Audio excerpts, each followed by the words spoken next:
It's Monday, April 18th, 2022. I'm Jackson Bird. Today, why indie booksellers went from hating Barnes & Noble to defending it, and what that means for the future of publishing. Plus, a look at inflation through the lens of the Big Mac Index. Here's some cool stuff for your ride home.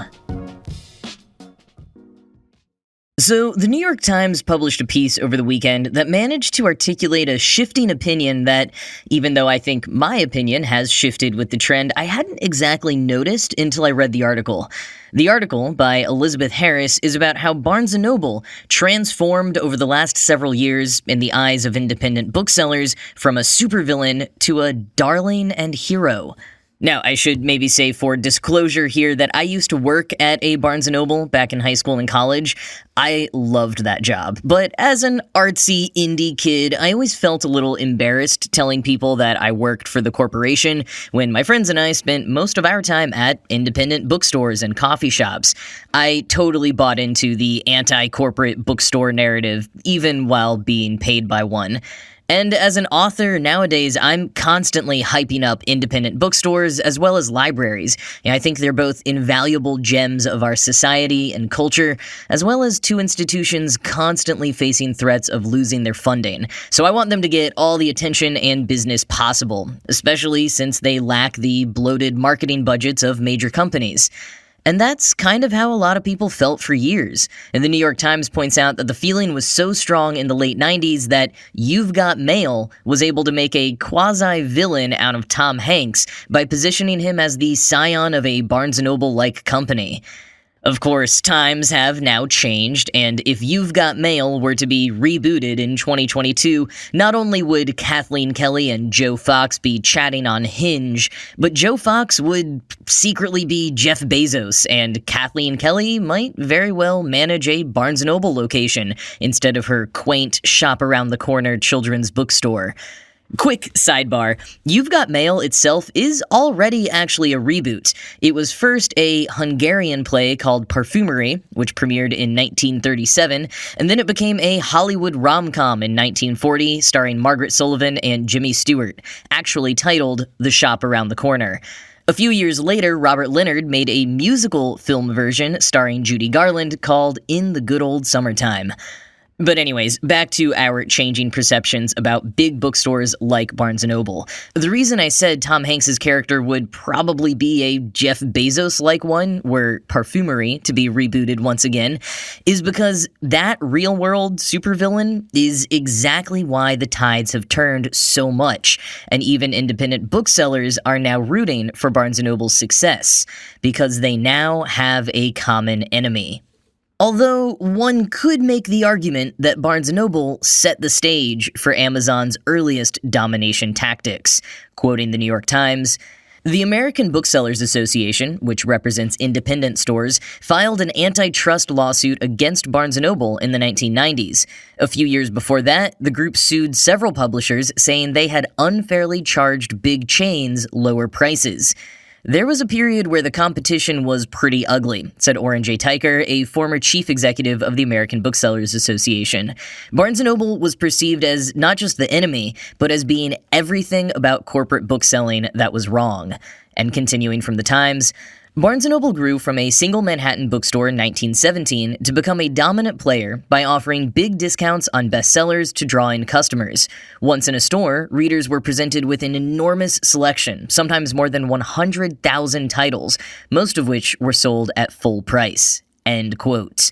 And then along came Amazon, using the same tactics but with even bigger discounts and even more selection.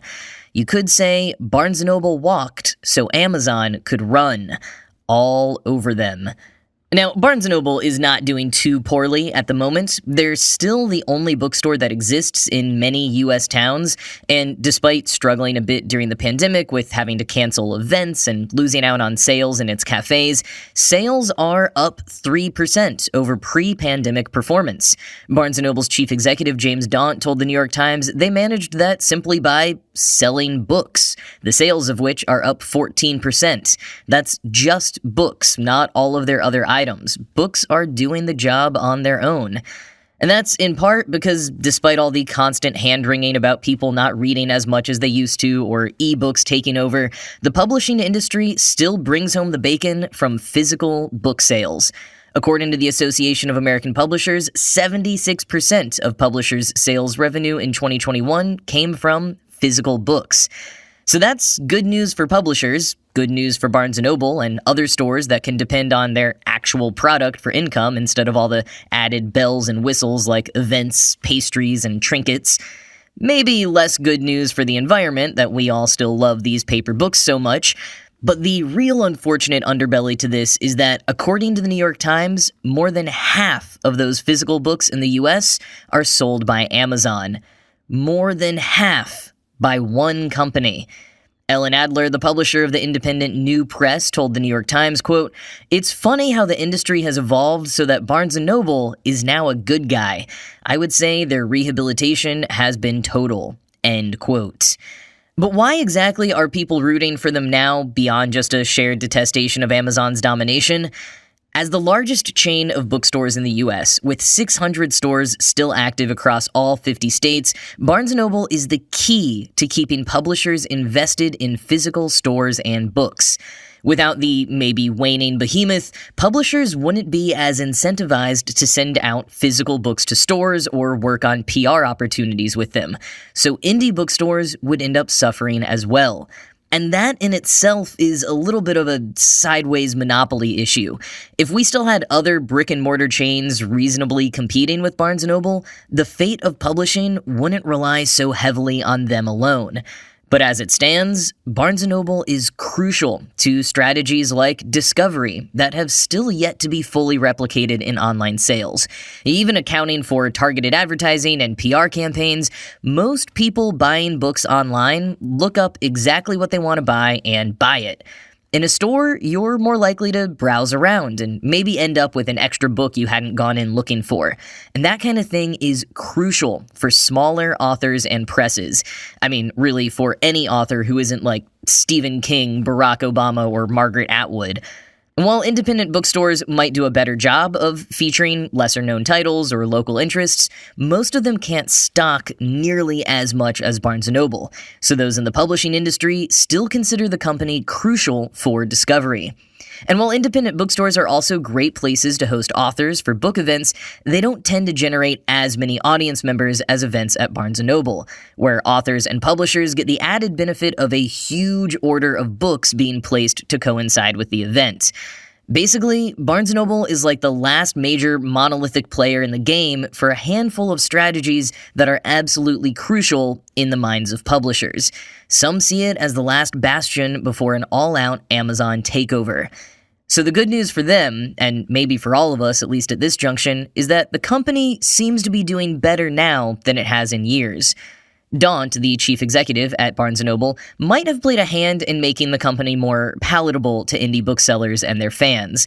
Before being brought on at Barnes & Noble in 2019, he founded his own local chain in London and was hired in 2011 to bring the English chain Waterstones back from the brink of bankruptcy. One of his primary strategies in reviving both Waterstones and now Barnes & Noble is encouraging them to act more like independent bookstores do, catering their selections to local tastes and giving each store a bit more freedom to do what they want. They've also been watching TikTok for trends and buying a lot more manga, which sounds like an older person trying to understand the youths, but actually really worked for them.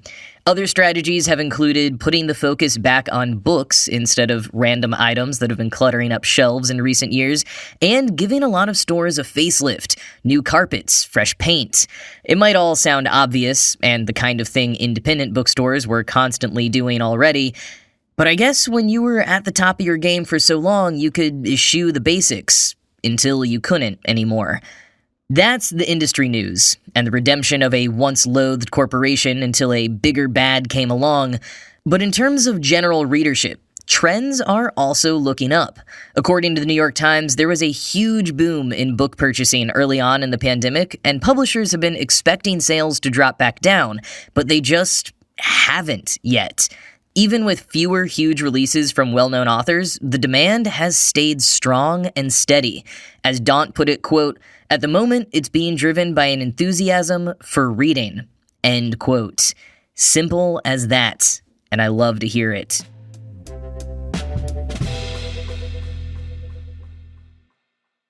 Every couple of weeks or so, I used to do a shortage report on this podcast, digging into some of the latest supply chain issues and explaining how all the dots connected. And that's still happening, for sure, with climate emergency disasters and the war in Ukraine, meaning even more shortages could be on their way. But I've been feeling lately like I maybe need to start doing inflation updates instead. And here's the headline that caught my eye this weekend. Inflation comes for the Big Mac. According to Axios and a report from the National Restaurant Association, fast food menu prices are up 7.2% year over year, the biggest jump since 1981. Big Macs specifically, according to the Economist's Big Mac Index, have risen 7% themselves from 2020 to 2021. But more than that, Big Macs have gone up in price 40% over the last decade. The Big Mac Index from The Economist is really interesting, by the way. They've been tracking the price of the burgers around the world since 1986 as, quote, a lighthearted guide to whether currencies are at their correct level. It's based on the theory of purchasing power parity, or PPP, the notion that in the long run, exchange rates should move towards the rate that would equalize the prices of an identical basket of goods and services, in this case a burger, in any two countries. Burgernomics was never intended as a precise gauge of currency misalignment, merely as a tool to make exchange rate theory more digestible. Yet the Big Mac's index has become a global standard, included in several economic textbooks and the subject of dozens of academic studies. End quote. So, for example, the most recent reporting from December 2021 shows that a Big Mac was £3.59 in Britain and $5.81 in the US. And I think that's an average across cities. We'll get to that in a second. The Economist notes that the implied exchange rate based on Big Mac prices was 0.62. But the actual exchange rate, again in December 2021, was 0.75. Therefore, in this pop economics assessment, the British pound was undervalued by 17.1% in December 2021. But focusing back on just the US, Axios took a look at Big Mac prices compared to local minimum wage in the 25 towns where they conduct local reporting. This was an informal survey, but the findings are kind of interesting. So Axios found that the cheapest Big Mac from those 25 cities was in Austin, Texas, for $3.75. Now in Texas, minimum wage is $7.25 an hour, which frankly boggles my mind because that's how much I made at Barnes & Noble in Texas in 2009.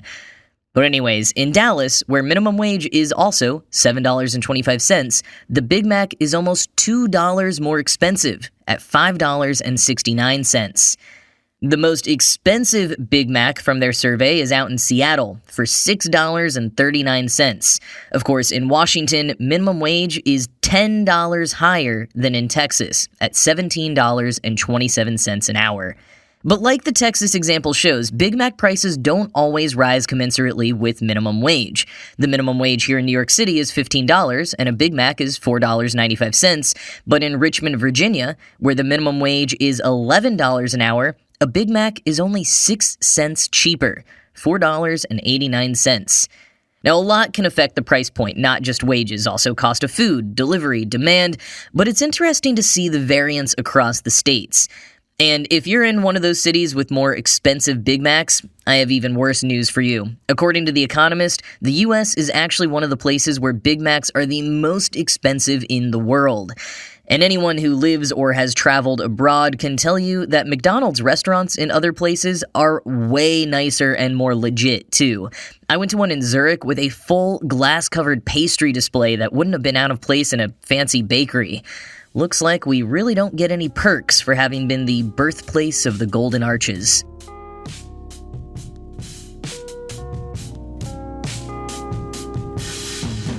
So the trailer for Thor: Love and Thunder dropped this morning, and people are calling it even wilder than expected, which tracks with what director Taika Waititi told Empire magazine last summer, shortly after they wrapped production on the film.